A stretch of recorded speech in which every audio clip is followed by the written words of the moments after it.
masyarakat kalau ditanya tentang syirik, tidak ada yang suka dengan syirik. Tapi banyak di antara mereka yang terjerumus dalam kesyirikan. Maka yang pertama kali dilarang adalah kesyirikan. Padahal ketika itu banyak sekali kemungkaran yang terjadi di Jazirah Arab. Semua kemungkaran ada ketika itu. Kalau lihat orang berzina mungkin marah. Tapi kalau lihat orang minta-minta ke kuburan enggak ada yang marah. Padahal ini dosa yang paling berbahaya. Bismillahirrahmanirrahim. Assalamualaikum warahmatullahi wabarakatuh. Alhamdulillahi ala ihsani wa syukru lahu ala taufiqihi wa amtinani wa asyhadu an la ilaha illallah wahdahu la syarika lahu ta'ziman li sya'nih wa asyhadu anna Muhammadan abduhu wa rasuluhu adda ila ridwanih. Allahumma salli alaihi wa ala alihi wa ashabihi wa ikhwanih.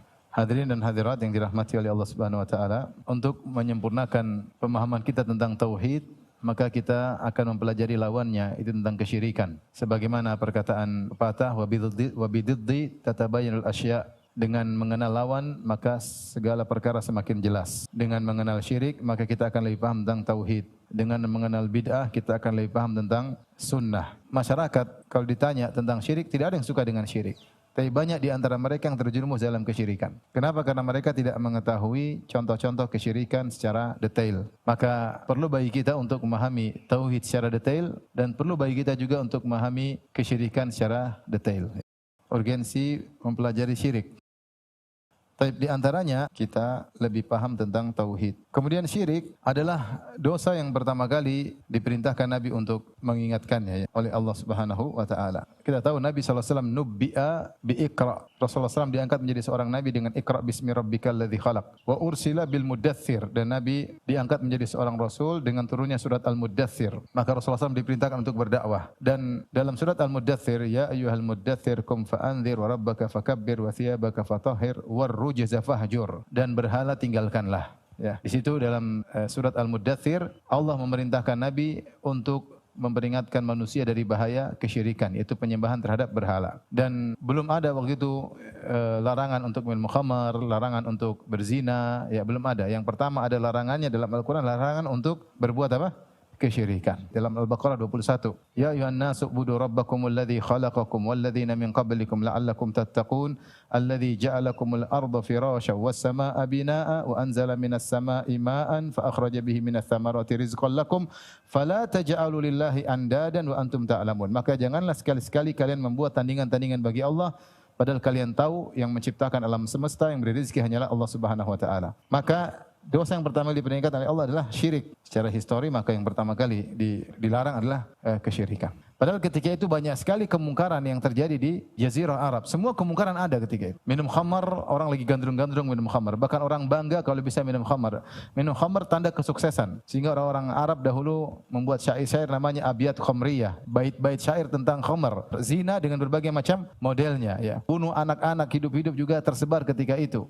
Peperangan, berbuat buruk kepada tetangga, memakan bangkai dan macam-macam. Ketika itu tersebar luar biasa. Tetapi yang pertama kali Allah larang adalah apa? Kesyirikan. Di antara metode dakwah, memberitahu masyarakat atau memperingatkan masyarakat akan dosa-dosa. Allah berfirman, "Qul ta'alu atlu ma harrama 'alaikum rabbukum alla tusyriku bihi syai'a." Dalam Al-Qur'an Allah mengatakan, wahai Muhammad, katakanlah kepada mereka, ta'alu atlu ma harrama 'alaikum rabbukum. Aku akan bacakan kepada kalian apa yang Allah haramkan kepada kalian. Rasulullah disuruh untuk memberi pengumuman kepada masyarakat. Kemari, aku akan bacakan apa yang Allah haramkan kepada kalian. Yang pertama Rasulullah sebutkan atau Allah perintahkan, alla tusyriku bihi syai'a. Jangan berbuat apa? Kesyirikan. Baru kemudian dosa-dosa yang lain. Dan syirik adalah dosa yang terbesar, lebih daripada membunuh, lebih daripada berzina, lebih dari yang lain. Syirik lebih daripada seluruh macam dosa. Taib. Kenapa syirik merupakan dosa terbesar? Karena dia terkait dengan hak utama Allah. Dia bertentangan langsung, kontradiktif dengan tujuan kita diciptakan. Kita diciptakan untuk apa? Untuk menyembah Allah semata. Wa ma khalaqtul jinna wal insa illa liya'budun. Tidaklah aku ciptakan jin dan manusia kecuali untuk beribadah kepadaku. Dalam sebagian tafsir,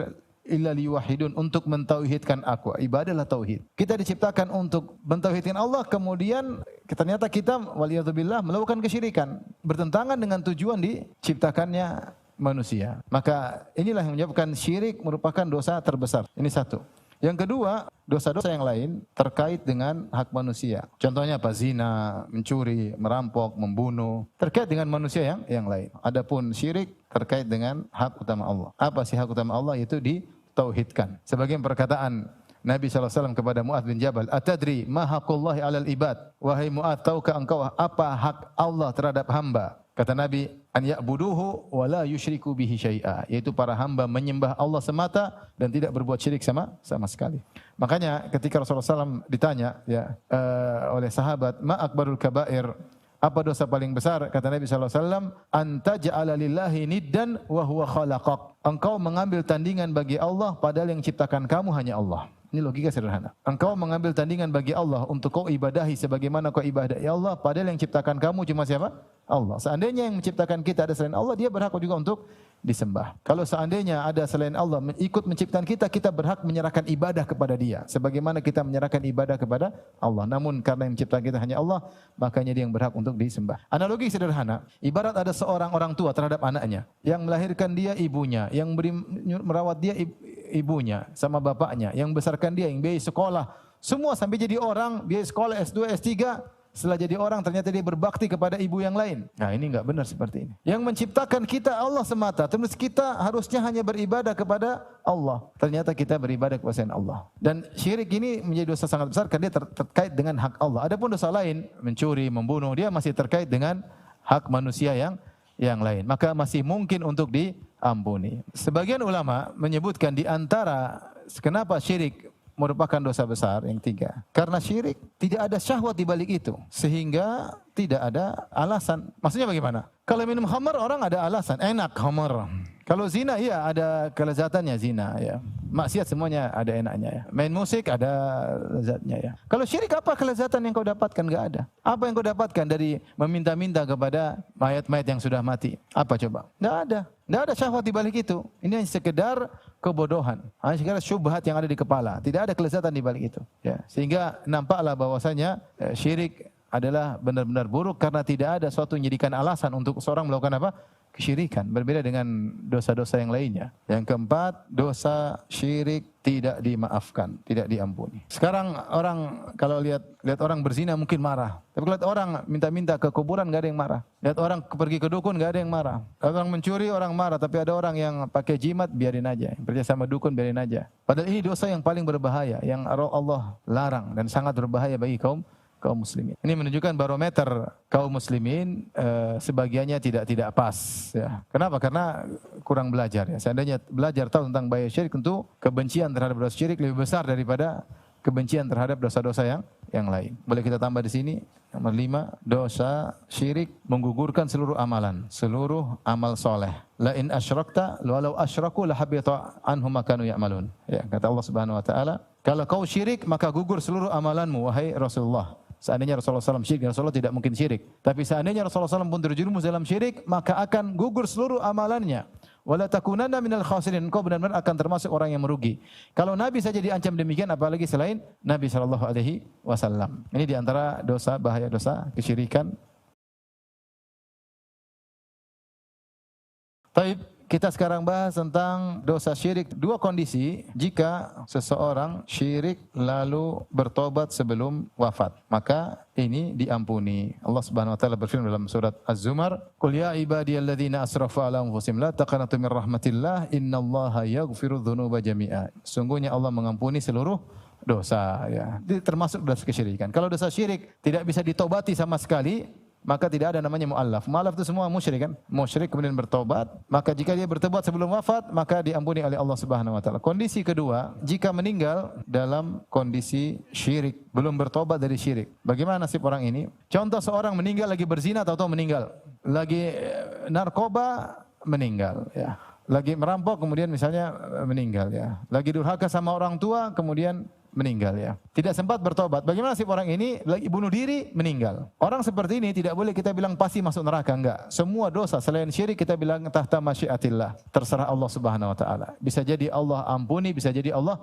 azab. Dalil-dalil menunjukkan ada yang diampuni dan dalil juga menunjukkan ada yang diazab. Maka setiap orang meninggal dalam dosa selain syirik masih mungkin diampuni. Apapun dosa tersebut selama bukan apa? Syirik. Tapi kalau meninggal dalam kondisi syirik, maka tidak akan diampuni. Berbeda dengan dosa-dosa yang lain, dosa-dosa yang lain masih ada kemungkinan diampuni. Betapapun besarnya. Allah Subhanahu wa taala berfirman terkait hal ini, "Innallaha la yaghfiru ay yushraka bih wa yaghfiru ma duna dzalika liman yasha. Kata Allah Subhanahu wa taala, Allah tidak mengampuni, lihat, la yaghfir, Allah tidak mengampuni ayyushraka bihi, dosa kesyirikan, dan Allah mengampuni dosa selain syirik bagi siapa yang Allah kehendaki. Tapi ini ada permasalahan. Seorang muslim, dia sejak lahir muslim, kemudian dia melakukan ibadah selama 50 tahun, dia haji, dia umrah, dia berzakat, banyak ibadah, dia berbakti sama orang tua, dia sedekah. Kemudian pada usia 50 tahun, kemudian dia melakukan kesyirikan. Dia pindah agama misalnya. Misalnya dia tanassar, jadi at-tahawwud, jadi Yahudi atau jadi Nasrani, atau menjadi Majusi, ya. Atau melakukan syirik akbar seperti meminta kepada ruh-ruh, percaya kepada dukun tentang hal gaib misalnya. Ini semua syirik akbar. Setelah itu setahun kemudian dia taubat kembali. Ya. Ketika dia melakukan kesyirikan ini, apakah pahalanya semua gugur? Maka ini ada khilaf di kalangan para ulama. Khilaf, dua pendapat. Pendapat pertama, pendapat mazhab Maliki. Mazhab Maliki mengatakan seluruh amalannya gugur. Jadi nol dia. Jika dia bertobat, maka dimulai dari nol lagi. Ini pendapat kenceng. Jadi hati-hati, sudah beribadah 50 tahun syirik, selesai, hilang semua. Percaya sama dukun, selesai. Nol lagi, nol. Kenapa? Karena Allah mengatakan la in asyrakta la yahbatanna amaluk. Kalau kau melakukan dosa syirik, gugur seluruh amalanmu. Pendapat yang kedua, mazhab Syafi'i diperinci. Jika wafat dalam kondisi syirik, tidak bertobat, dan tentu kekal di dalam neraka, seluruhnya gugur.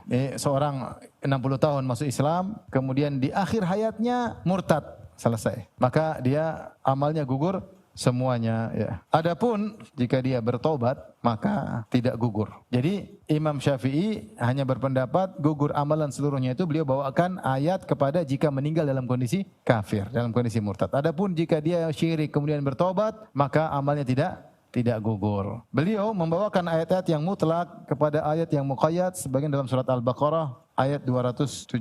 Ya, saya bacakan firman Allah Subhanahu wa taala di akhir ayat, "Wa may yartadid minkum an dinihi fayamut wa huwa kafir, faulaika habitat a'maluhum fid dunya wal akhirah wa ulaika ashabun nari hum fiha khalidun." Di mana Allah berfirman, Allah mengatakan siapa yang murtad di antara kalian dari agamanya, lantas dia mati dalam kondisi kafir. Jadi ada syaratnya kata Imam Syafi'i. Di sini ada qaid wa huwa kafir, meninggal dalam kondisi kafir. Artinya apa? Kalau meninggal dalam kondisi kafir, baru faulaika habitat a'maluhum, baru seluruh amal solehnya gugur. Adapun kalau dia bertobat, maka amal yang sebelumnya tidak gugur. Ini pendapat lebih ringan dari pendapat Imam Malik. Faedahnya apa? Faedahnya dalam masalah khilaf begini. Ada seorang Islam sejak lahir. Kemudian umur 45 dia berhaji.